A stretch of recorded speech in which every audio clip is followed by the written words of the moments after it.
नमस्कार, बहुत स्वागत है आप सभी लोग का समाधान प्रोग्राम में। और हम लोग अपना आज डे 33 की वीडियो आपके सामने साझा कर रहे हैं, जो कि पेपर 3 से संबंधित है। और इसी के साथ हम अपने पेपर 3 की भी शुरुआत कर रहे हैं, क्योंकि पेपर 2 के लगभग कुछ क्वेश्चंस और आने हैं। 60-65 के आसपास क्वेश्चन देंगे इसको। पेपर 2 को हम लोग रोकेंगे, क्योंकि बाकी करंट का देंगे पेपर 2 से जुड़ा हुआ मैटर जो है, और पेपर 1 अपना कंटिन्यू चलता रहेगा उसी तरीके से। तो अब हम लोग क्या है, पेपर 3 की शुरुआत कर रहे हैं। जो लोग अभी तक समाधान में नहीं जुड़ पाए हैं, वो लोग ये दिए गए नंबरों पर संपर्क करके फटाफट जुड़ जाए, ताकि बेहतरीन प्रोग्राम आपसे मिस ना हो। ये प्रोग्राम हम लोग का जो आधारित है 500 प्रश्नों पर आधारित है। इसमें हम लोग 100 प्रश्न जो है चारों पेपरों के आपको 400 उपलब्ध कराएंगे, और 100 क्वेश्चन जो है आपको यूपी स्पेशल के जिस फॉर्मेट में दिया जा रहा है इसी फॉर्मेट में, साथ में पूरा बेस मटेरियल आपको उपलब्ध कराएंगे हम लोग। कि बेस मटेरियल आपको पूरा कंप्लीट दिया जाएगा मेंस का। साथ में इसी में आपको हिंदी प्लस ऐसे का कंटेंट भी उपलब्ध कराएगा, और प्रीलिम्स के बाद जो हम टेस्ट कराएंगे मेंस के, वो भी आपके इसी में इंक्लूड रहेंगे। इस पूरी जो कोर्स की फीस है मात्र 5100 रुपये रखी गई है। और इसमें अगर कुछ सिलेबस में कोई परिवर्तन होता है, एक्स्ट्रा टॉपिक जुड़ते हैं, तो वो भी इसी में इंक्लूडेड हो जाएंगे आपके। आपको एक्स्ट्रा पे करने की आवश्यकता नहीं पड़ेगी। तो अधिक जानकारी के लिए आप इन दोनों नंबरों पर संपर्क कर सकते हैं। हालांकि अधिक जानकारी कुछ है नहीं, पेमेंट के लिए आप बात कर लीजिएगा नंबरों पर कैसे कैसे करना है, और लेके एडमिशन फटाफट अपनी तैयारी को आगे बढ़ा सकते हैं। तो डे 33 पे हम लोग हैं। चलिए शुरू करते हैं। हम लोग का पहला क्वेश्चन है, कृत्रिम बुद्धिमत्ता आर्टिफिशियल इंटेलिजेंस के कृषि और स्वास्थ्य क्षेत्र में उपयोग पर हमें चर्चा करनी है। 200 नंबर का सवाल है, यानी कि 12 मार्क्स में याद पूछा जाएगा आपसे। तो पहले हमें छोटी सी एक प्रस्तावना देनी होती है इस तरीके से। कृत्रिम बुद्धिमत्ता ऐसे कंप्यूटर प्रोग्राम्स के विकास से संबंधित है जो मशीन को मानव के समान व्यवहार करने में सक्षम बनाती है। ऐसे प्रोग्राम की सहायता से मशीनों में अपनी स्वयं की तार्किक क्षमताओं का विकास किया जाता है, जिससे वो मानव सदृश से मानसिक कार्य करने में सक्षम हो सके। आपने क्या किया, छोटे से सेंटेंस के माध्यम से या 2-3 लाइन से एक प्रस्तावना अपनी तैयार कर दी, और इसी क्रम में फिर आगे बढ़ेंगे। तो discuss the use of the artificial intelligence in agriculture and health sector. Artificial intelligence is related to the development of computer programs that enable machines to behave like humans. With the help of such programs, machines develop their own logical capabilities so that they can be capable of human like mental work। ठीक, आपने एक प्रस्तावना English में अगर देखना चाहते हैं जिस तरीके से आप देंगे अपना, आगे क्वेश्चन के पार्ट में बढ़ेंगे।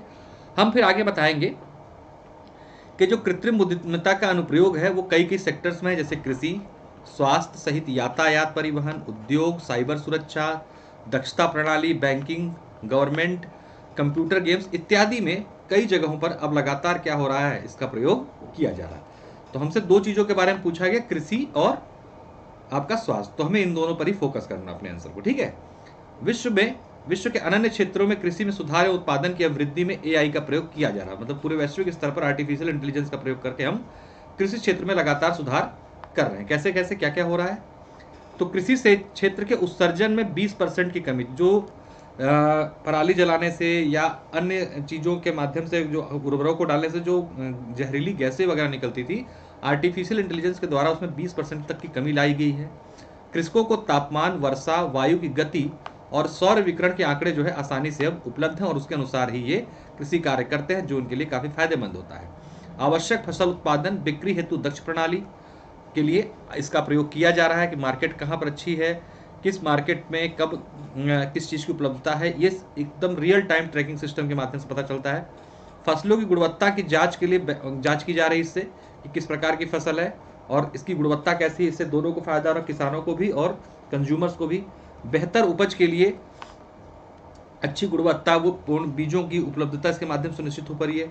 मिट्टी में पोषकों की कमी की पहचान और निगरानी इसके माध्यम से संभव है। अब कीटनाशकों और शाकनाशकों की इसके माध्यम से कमी हो रही है। मतलब इससे के माध्यम से ऐसे हम क्या कहते हैं कि ऐसी खाद्य फसलों का इस्तेमाल कर रहे हैं चुन के आर्टिफिशियल इंटेलिजेंस के माध्यम से, कि हमें इनके जो कीटनाशक और शाकनाशक है इनके इस्तेमाल नहीं करना पड़े। ऐसी फसलें इस समय इस्तेमाल की जा रही है।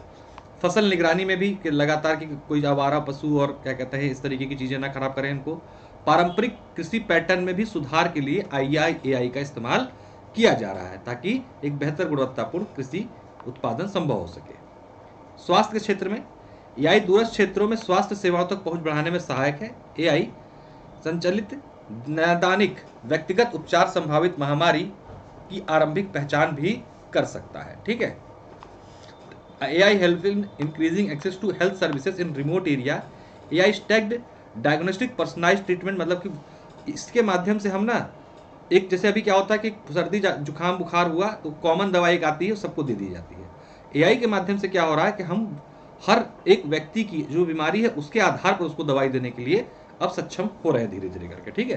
तो एक बहुत बड़ी उपलब्धि है मानव जाति के लिए।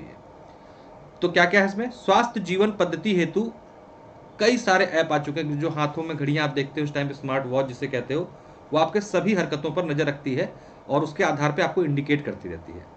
ब्लूमबर्ग टेक्नोलॉजी के अनुसार माइक्रोसॉफ्ट ने एआई आधारित ऐसी मशीन विकास किया है जो कैंसर के इलाज में भी सहायक हो, ठीक है। तो स्वास्थ्य के क्षेत्र में बड़ी उपलब्धि है। जटिल सर्जरी में भी एआई का उपयोग, भारत में जो प्रथम रोबोटिक सर्जरी हुई है एम्स में हुई है, वो आर्टिफिशियल इंटेलिजेंस के माध्यम से ही संभव हुई है। हाई रिस्क मरीजों की निगरानी में सहायक है और दवा के क्षेत्र में R&D के मामले में भी, रिसर्च एंड डेवलपमेंट में भी इसकी काफी सहायता मिल रही है। बड़ी जनसंख्या के हेल्थ पैटर्न को समझकर बेहतर स्वास्थ्य नीति निर्माण में सहायक है, क्योंकि इसके आंकड़े विश्लेषण करने की क्षमता बहुत अधिक होती है। तो उसके हिसाब से पॉलिसीज, हेल्थ पॉलिसी सरकार, भारत जैसे देश बना सकते हैं। रोग की प्रारंभिक स्तर पर डायग्नोस से अमेरिका कैंसर सोसाइटी के अनुसार कृत्रिम बुद्धिमत्ता के प्रयोग से कैंसर का पता मनुष्य द्वारा किए जाने वाले परीक्षणों के प्रति 30% तेजी से किया जा सकता है और इसकी एक्यूरेसी 99% अधिक अच्छी होती है। कुल मिला कहने का मतलब कि जो अब तक हम पैटर्न पर करते थे कैंसर का पता, वो 30% पहले, यानी कि बहुत ही कम स्टेज पर ही पता लग जाएगा। इससे क्या होगा, जान बचाई जा सकेगी और साथ साथ में एक्यूरेसी 99% है, तो काफ़ी फायदेमंद होगा जो गंभीर बीमारी है उससे लड़ने में। एआई का उपयोग स्वास्थ्य कर्मियों के ट्रेन करने में भी किया जा रहा है, उनको ट्रेनिंग दी जा रही है। नेचुरलिस्टिक सिमुलेशन पद्धति का इस्तेमाल किया जा रहा है। लैब टू पेशेंट द्वारा समय की बचत, इसके माध्यम से क्या है, बहुत सारी चीज़ें जो है जो पेशेंट से लैब में ले जाने के लिए, तो ये सब मतलब एक तरीके से ऐसा टेक्नोलॉजी हो चुकी है कि घर बैठे डॉक्टर क्या कर रहे हैं, दूरस्थ मरीजों का भी ऑपरेशन रोबोटिक्स के माध्यम से कर रहे हैं। और उनको करने के लिए जो कार्य करे, जो रोबोट के अंदर कार्य कर रहा दिमाग है जो रोबोट का, वो क्या है, एआई ही है, ठीक। ऐसे प्रश्नों में हम लोगों ने पेपर 3 में खास तौर से ध्यान रखिएगा, हम लोग ना निष्कर्ष छोड़ा हुआ है। तो इसका मतलब ये है कि जानबूझ के छोड़ा गया है, इसलिए छोड़ा गया कि जब आप उससे उत्तर को लिखेंगे निष्कर्ष को ना, तो पेपर 3 में खास तौर से आप करोगे क्या कि जब आंसर लिख रहे होगे, जब मान लीजिए आपने एआई पर बात की, हमने क्वेश्चन आया कोई सा भी आपने लिख दिया, लेकिन जब निष्कर्ष लिखोगे तो पेपर 3 में निष्कर्ष हमेशा करंट से लिखना अपडेट करके आप, ठीक है। जैसे कि मान लीजिए उस दौरान हाल फिलहाल में आपने अखबार में पढ़ा है कुछ नई चीज़ें एआई के संदर्भ में घटित हुई हैं, तो उसको हालिया करते हुए निष्कर्ष में अपने आप समाप्त कर देना, तो उससे क्या लगेगा कि आप अपडेटेड हो। इसलिए पेपर 3 के निष्कर्ष जो है हम लोगों ने 0 यहाँ पर गैप रखा है, इसको निष्कर्ष आप खुद ही लिखोगे। आपको पेपर 2 और पेपर 1 के माध्यम से निष्कर्ष लिखना बता दे, कुछ नहीं समझ में आया तो फिर कुछ तो लिख ही दो, लेकिन कहीं ना कहीं क्योंकि ये पेपर 3 करंट से बहुत ज़्यादा रिलेटेड होता है, तो आप इसके निष्कर्ष में जरूर कोई करंट का मुद्दा अगर हाल फिलहाल में घटित हुआ तो उसको जोड़ के लिखोगे तो एक बेहतर नंबर मिलेंगे आपको, ठीक है। इसलिए इसको छोड़ा गया है। अगला क्वेश्चन है, कृषि उत्पादों में उतार चढ़ाव कृषि से संबंधित एक चिंतनीय मुद्दा है, चिंतनीय है, गलत हो गया था, चिंतनीय मुद्दा है, इसके कारणों को इंगित करें तथा इस दिशा में सरकार के प्रयासों का भी उल्लेख करें। तो क्या क्वेश्चन पूछ रहा है आपसे, कृषि उत्पादों में उतार चढ़ाव कृषि से संबंधित एक चिंतनीय मुद्दा है, जो उत्पाद है उन पर उतार चढ़ाव, उनके जो रेट है उसमें उतार चढ़ाव एक चिंतनीय मुद्दा है, क्या कारण है इसके और सरकार के क्या प्रयास है उल्लेख करना है आपको। 12 नंबर का ये सवाल है। तो भारत में कृषि संपूर्ण मानव शक्ति को खाद्य सुरक्षा का 50% से भी जनसंख्या को रोजगार उपलब्ध कराती है, ठीक है। जो खाद्य सुरक्षा हमारे यहाँ पर है वो क्या कर रही है, 50% लोगों को डायरेक्ट इनडायरेक्ट क्या कर रही है, रोजगार में सम्मिलित किए हुए, मतलब इस कृषि के माध्यम से हम 50% आबादी को रोजगार दे रहे हैं, ठीक है। चाहे प्रत्यक्ष रूप से सीधे जो कृषि में लगे हुए वो हों, या खाद्य प्रसंस्करण उद्योग में जो लगे हों, या इसी तरीके से अन्य किसी ट्रैवलिंग में सेवा दे रहे हों, या फिर कहीं पे माल पहुंचाने, तो कैसे न कैसे करके लगभग 50% आबादी क्या है, रोजगार प्राप्त कर रही है।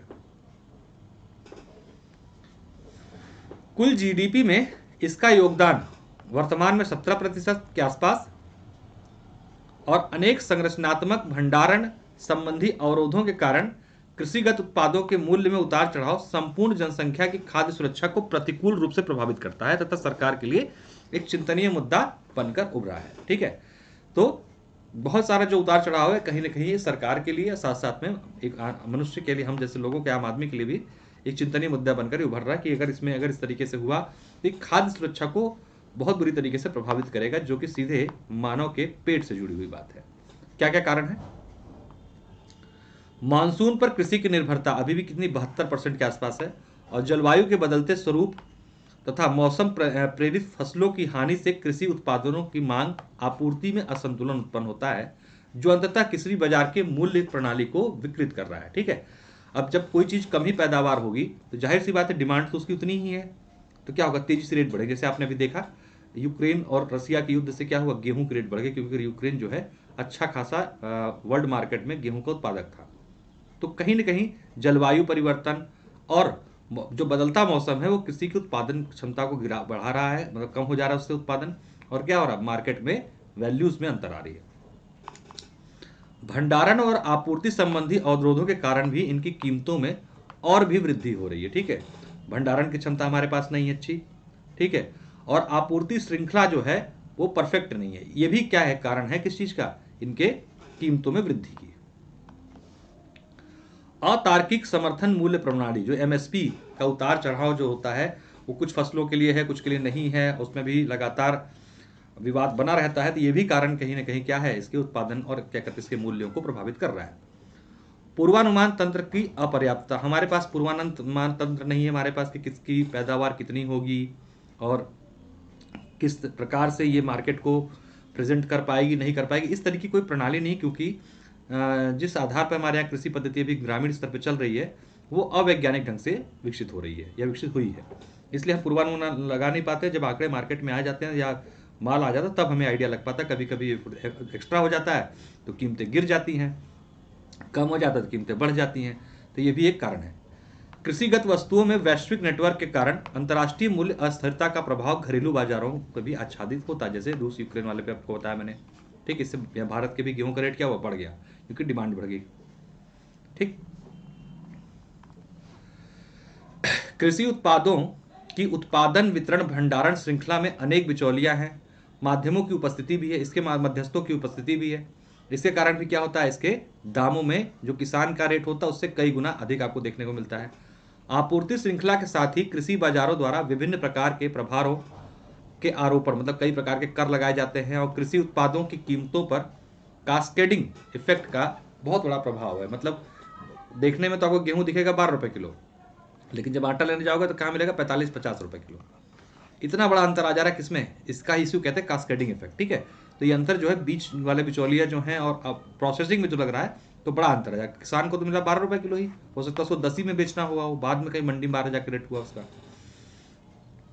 अपर्याप्त आधारभूत संरचना, इनके कारण खाद्य उत्पादों की बर्बादी और मूल्य वृद्धि का भी अभाव या बढ़ावा मिल रहा है। जैसे कि हमारे यहाँ सड़कें अच्छी नहीं है, ट्रांसपोर्टेशन अच्छा नहीं, लॉजिस्टिक की कीमतें हाई है।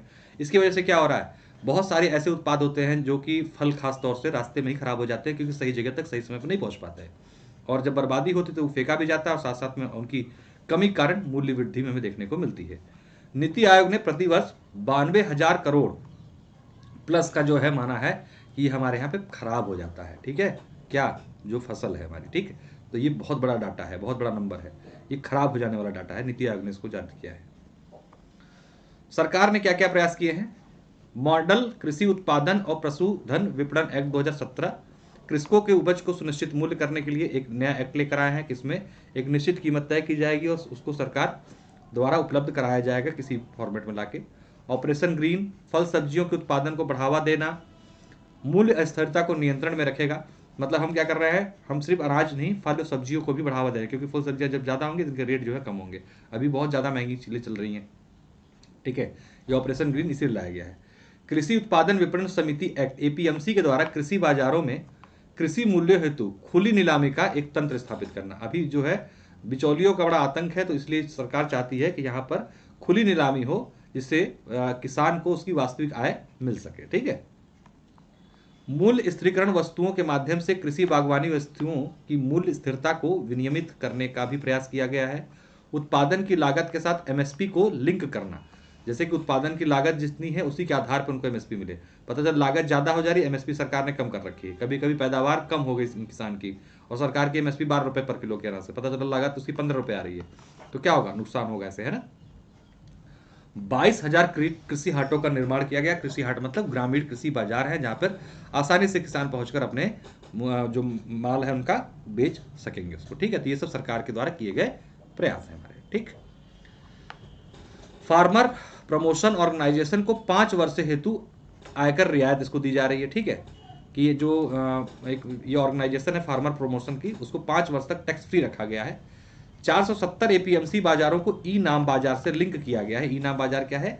एक सरकार द्वारा कह सकते हैं कि ऑनलाइन बिक्री की प्रणाली डेवलप की गई, उसको डायरेक्ट मंडियों से भी अटैच किया गया है।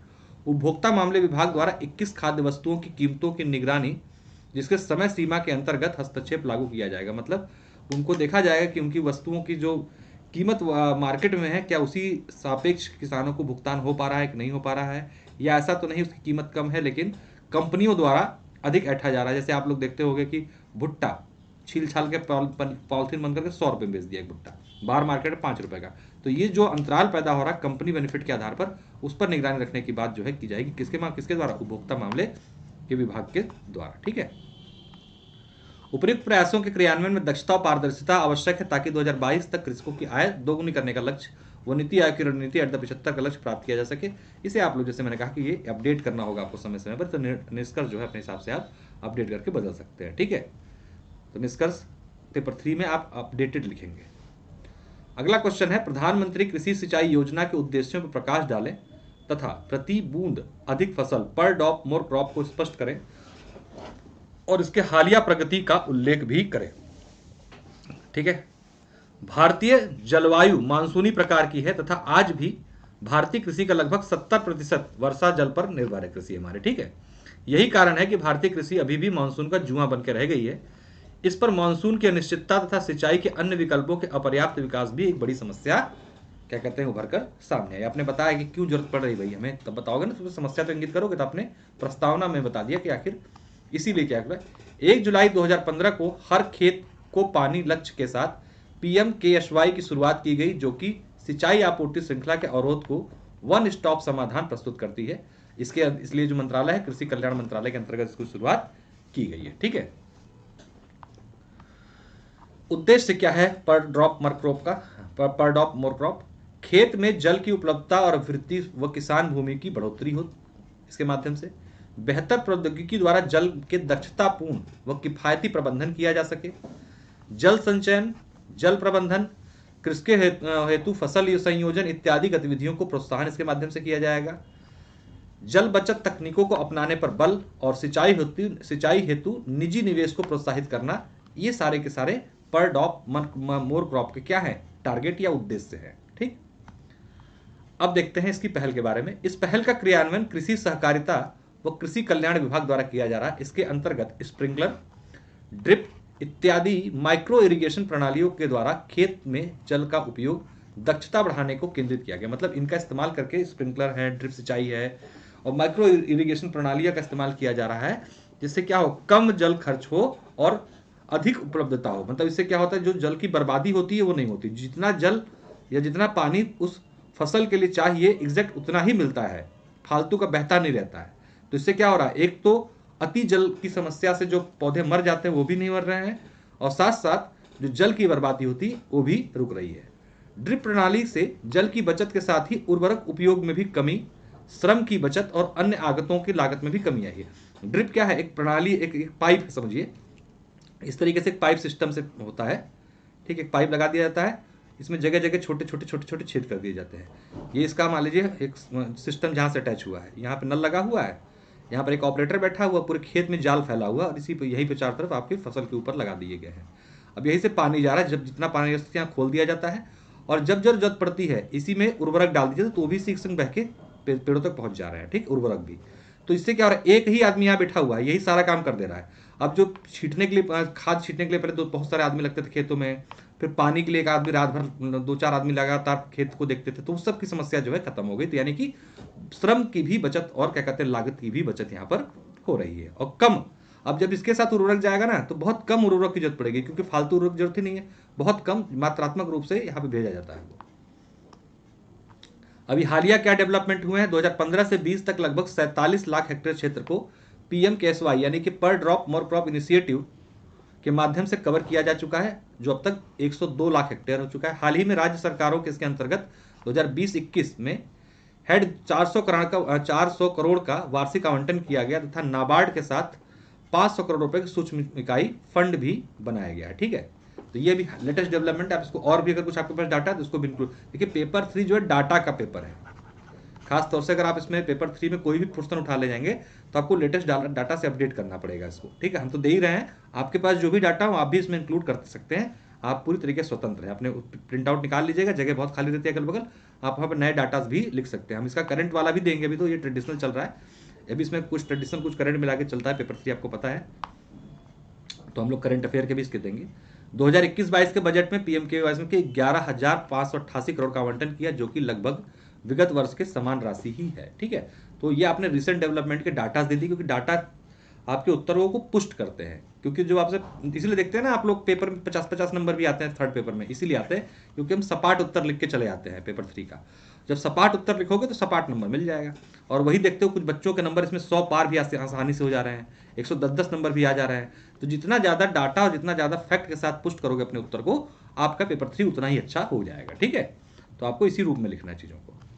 अगला प्रश्न है हमारा, आकांक्षी जिला कार्यक्रम क्या है? समावेशी विकास हेतु यह कार्यक्रम किस प्रकार सहायक है? कोई भी डाउट हो इन नंबरों पर संपर्क कर सकते हैं, आप एडमिशन के लिए बातचीत कर सकते हैं। ये 2 नंबर दिए गए हैं, और अभी तक अगर आपने नहीं लिया एडमिशन तो ले लीजिए, क्योंकि बहुत ही शानदार प्रोग्राम है, जो कि मुख्य परीक्षा में सिर्फ कुछ नहीं करेंगे आप, ये बस 500 क्वेश्चन ही करके चले जाओगे ना तो बहुत है। कितने क्वेश्चन लिखने हैं? 80 क्वेश्चन तो लिखने हैं मेंस में, जीएस में। हम आपको 500 क्वेश्चन दे रहे हैं, हर पेपर के 100-100 क्वेश्चन। इतना अगर इनको 5-5 बार पढ़ के चले गए तो बाकी कुछ मत पढ़ो, सारा मटेरियल साइड कर जाओ, इसको बस बार बार रिवाइज करके चले जाओ, आपका काम बन जाएगा। भारतीय संविधान भारतीय राष्ट्र नायकों के आदर्शों और आकांक्षाओं का दर्पण है, जिसमें कल्याणकारी राज्य की स्थापना का आदर्श अंतर्निहित है। कल्याणकारी राज्य के अंतर्गत राज्य का यह कर्तव्य होगा कि वह विकास की नीतियों संरचनाओं को अंतिम व्यक्ति तक पहुंचाए, अर्थात समावेशी विकास कल्याणकारी राज्य के आदर्श को यथार्थ रूप माना जाता है। ठीक है, तो हमने बताया पहले थोड़ा सा, क्योंकि हमें क्या है तो ये तो बताना ही है क्वेश्चन में, लेकिन हमें थोड़ा समावेशी विकास के बारे में संक्षिप्त परिचय यहाँ पे दिया अपने प्रस्तावना में। अब हम आगे बढ़ेंगे। आकांक्षी जिला कार्यक्रम वास्तव में समावेशी विकास को सुनिश्चित करने के लिए 115 सर्वाधिक पिछड़े जिलों को सर्वांगीण विकास करने के लिए लक्षित एक महत्वाकांक्षी कार्यक्रम है, जो कि सामाजिक आर्थिक क्षेत्रों में तुलनात्मक रूप से कम प्रगति कर सके हैं, ऐसे राज्यों को उठाने के लिए, ऐसे राज्यों को मजबूत करने के लिए चलाया गया कार्यक्रम है, और अल्प विकसित हैं, इसी कारण वह संतुलित क्षेत्रीय विकास को चुनौती बने हुए हैं। ठीक है, इसी कारण जिसके कारण वो संतुलित क्षेत्रीय विकास हेतु चुनौती बने। कुल मिला के 115 मोस्ट बैकवर्ड डिस्ट्रिक्ट को इनरिच्ड करने का ये प्रोग्राम है, जो कई तरीकों से संभव होगा और कई चीजें इसमें समावेशित की गई हैं, जिसके माध्यम से क्या किया जाएगा, इन जिलों को समाज के और उस क्षेत्र की मुख्य धारा से जोड़ा जाएगा जहां अन्य क्षेत्र या अन्य जिले विकसित हैं। जैसे उदाहरण के रूप में उत्तर प्रदेश की अगर हम बात करें तो वेस्ट यूपी जो है आपका समृद्ध, यहाँ के जिले समृद्ध हैं। वही अगर हम बात करें बुंदेलखंड की तो बड़ा बुरा हाल है। इसी तरीके से यूपी ईस्ट भी क्या कहते हैं कि पिछड़ा हुआ है। तो क्या हो रहा है, ये पूरे उत्तर प्रदेश के विकास में बाधक बन गया है। अगर हम इसको ध्यान देंगे इन पिछड़े हुए जिलों को, तो उत्तर प्रदेश क्या होगा, एक बेहतर राज्य के रूप में आगे बढ़ सकेगा। ठीक है, तो इसी को बढ़ावा देने के लिए इसी तरीके से हर राज्य के उन जिलों को चुना गया है जो उस राज्य के विकास में बाधक बन रहे हैं पिछड़ापन होने के कारण। 5 जनवरी 2018 को इस कार्यक्रम की शुरुआत प्रधानमंत्री नरेंद्र मोदी द्वारा की गई थी। सर्वाधिक पिछड़े जिलों में तीव्र विकास हेतु स्वास्थ्य व पोषण, शिक्षा, कृषि, जल संसाधन, वित्तीय समावेशन, बुनियादी ढांचा, कौशल विकास आदि कार्यक्रमों के प्रमुख अवयव और रैंकिंग जो है इसकी निर्धारित की गई। मतलब ये सारी चीजें उन जिलों में मजबूत करके क्या की जाएगी, उनकी रैंकिंग जारी करी जा रही है नीति आयोग के द्वारा। इससे क्या हो रहा है कि इन सभी घटकों को लेकर इन्हीं 115 जिलों में कंपटीशन कराया जा रहा है और इसी के आधार पर इनकी रैंकिंग जारी कराई जाए ताकि इन जिलों के अंदर खुद मजबूत बनने की क्षमता का विकास हो। 49 प्रमुख कार्य निष्पादित संकेतकों के आधार पर इन जिलों के प्रतिस्पर्धात्मक क्षमता के विकास के द्वारा प्रगति मापने के लिए एक डेल्टा रैंकिंग के नाम भी से एक रैंकिंग को प्रकाशित किया जा रहा है। ठीक है, तो उसमें कितने 49 की परफॉर्मर इंडिकेटर्स है, उसी के आधार पर इनको आकलित किया जा रहा है। सिद्धांत क्या है, 3 सिद्धांतों पे चल रहा है ये, अभिसरण, सहयोग और प्रतिस्पर्धा। ठीक, अभिसरण क्या, केंद्र और राज्य की योजनाओं के मध्य जो है इसमें अभिसरण हो। सहयोग, प्रशासकों और नागरिकों के मध्य सहयोग चाहिए। प्रतिस्पर्धा, चयनित आकांक्षी जिलों के मध्य, जैसे मैंने बताया कि आपस में ही वो करके कंपटीशन करा के उनको आगे निकलने की होड़ उनमें पैदा की है। 3 सिद्धांत पर ये कार्यरत है। डेल्टा रैंकिंग भी इसमें आप जिक्र कर सकते हैं, थोड़ा सा बता सकते हैं क्या डेल्टा रैंकिंग है, ठीक है, तो हमें बता देना है। स्वास्थ्य और पोषण के 30% रखा गया, 13 संकेतक इसमें शामिल हैं। शिक्षा 8 संकेतक के रूप में, कृषि और जल संसाधन के 10 संकेतक रखे गए हैं। वित्तीय समावेशन कौशल विकास के 10% दिया गया 6 संकेतकों के माध्यम से।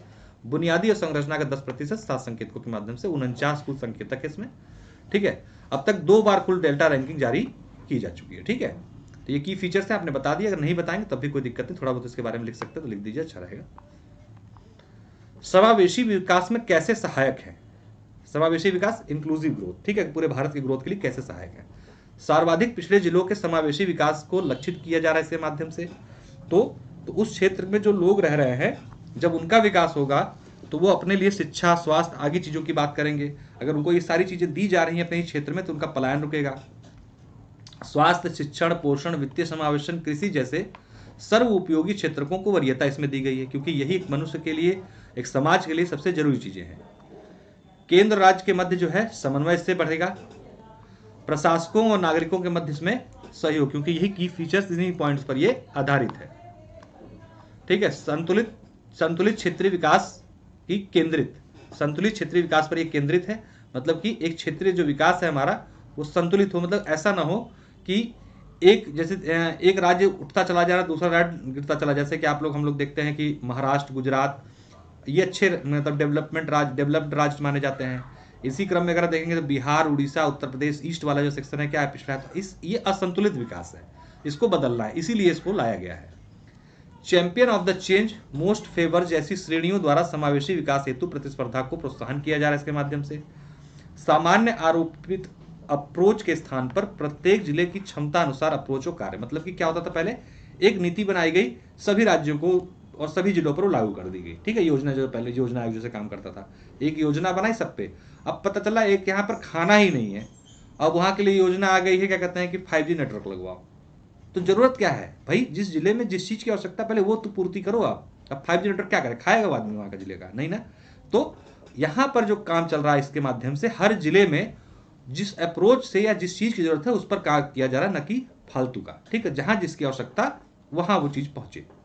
विकास का को जन आंदोलन बनाना इसका मुख्य उद्देश्य है। प्रत्येक वर्ग को प्रमुखता से युवाओं को इसमें शामिल किया जा रहा है, ठीक।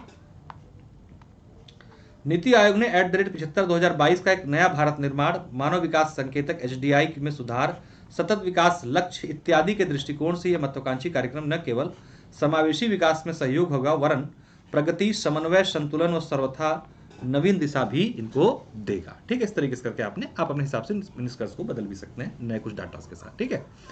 तो ये हमारा 4 क्वेश्चन का पेपर 3 का था।